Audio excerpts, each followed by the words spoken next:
भारत से तनाव के बीच बांग्लादेश में एक और नया बवाल खड़ा हो गया है। कट्टरपंथियों का ऐसा मानना है कि बांग्लादेश के मौजूदा सेना प्रमुख जनरल वकार उज जमा भारत के साथ संबंध बिगाड़ना नहीं चाहते और इसलिए बांग्लादेश के सेना प्रमुख के खिलाफ उनके ही कुछ साथी उन्हें उनके पद से हटाने की योजना बना रहे हैं। बांग्लादेश की सेना में तख्तापलट की अटकलें लगाई जा रही हैं। ऐसी रिपोर्ट सामने आई है, जहां कट्टरपंथी इस्लामी रुख वाले लेफ्टिनेंट जनरल मोहम्मद फैजुर रहमान कथित तौर पर इस योजना को अंजाम देने में लगे हैं। सेना प्रमुख को हटाने के पीछे उनका नाम सामने आया है। लेफ्टिनेंट जनरल मोहम्मद शाहीनुल हक और मेजर जनरल मोहम्मद मोइन खान का भी नाम इस साजिश में सामने।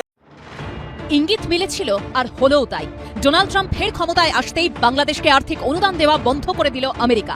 সেদেশে তাদের সব উন্নয়নমূলক প্রকল্পের কাজ বন্ধের নির্দেশিকা জারি করেছে United states agency international development বা ইউএসএআইডি। আমেরিকার এই সিদ্ধান্তের জেরে বাংলাদেশ চরম আর্থিক সংকটের মুখে পড়তে চলেছে। देखिए दोस्तों, आज का जो न्यूज आप लोग देख रहे हैं ये सबसे ब्रेकिंग न्यूज आज टुडे का है। आज ही का ये न्यूज सबसे बेहतरीन न्यूज है।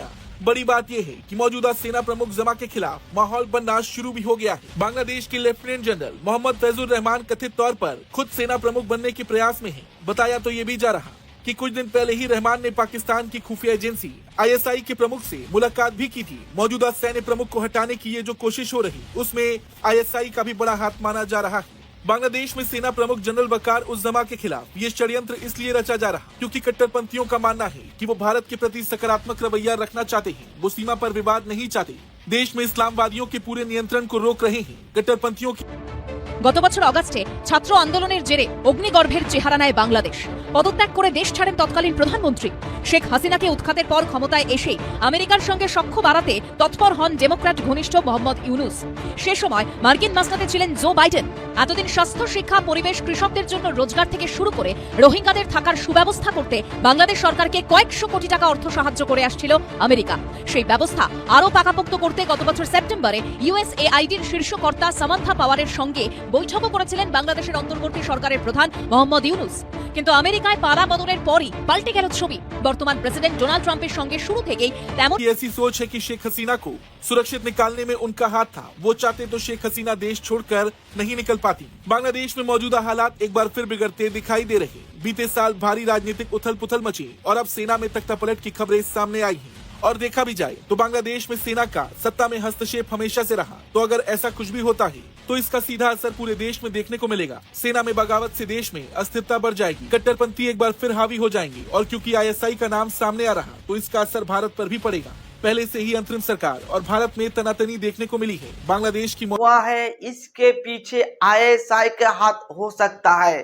जितना भी न्यूज हम लोग के पास आया हुआ है अभी तक, तो हम सब देख के सब न्यूज को घाट के एक तो राय पे आ रहा है कि इसमें कोई बड़ा आतंकी संगठन का हाथ तो नहीं है।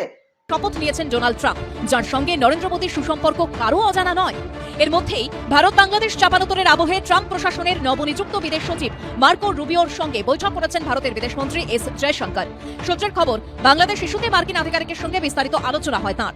এরপরই আমেরিকার এই পদক্ষেপ ঘিরে বাড়ছে জল্পনা। চাপে পড়ে এবার কি ভারত বিদ্বেষী কার্যকলাপে রাশ টানবে বাংলাদেশ?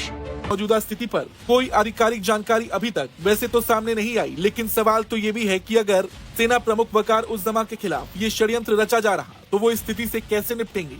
बांग्लादेश में सैन्य तख्तापलट बहुत कुछ तबाह कर देगा। भारत के पड़ोसी होने के नाते सीमा पर भी हलचल बढ़ जाएगी और उसका असर यहाँ भी देखने को मिल सकता है। आप